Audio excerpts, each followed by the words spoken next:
Pernah nggak tiba-tiba listrik mati pas kamu lagi butuh banget? Layar gelap, ponsel lobat, dan semua alat mati. Rasa panik mulai muncul. Hati ikut gelap. Apa jadinya kalau semua ini nggak segera nyala lagi?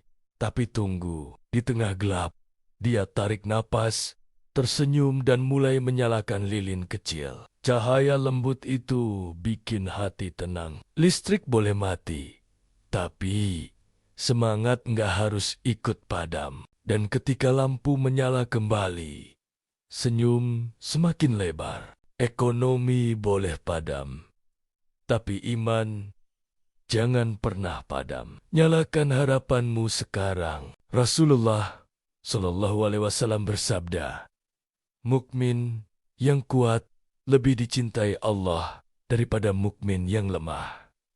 Hadis riwayat Muslim.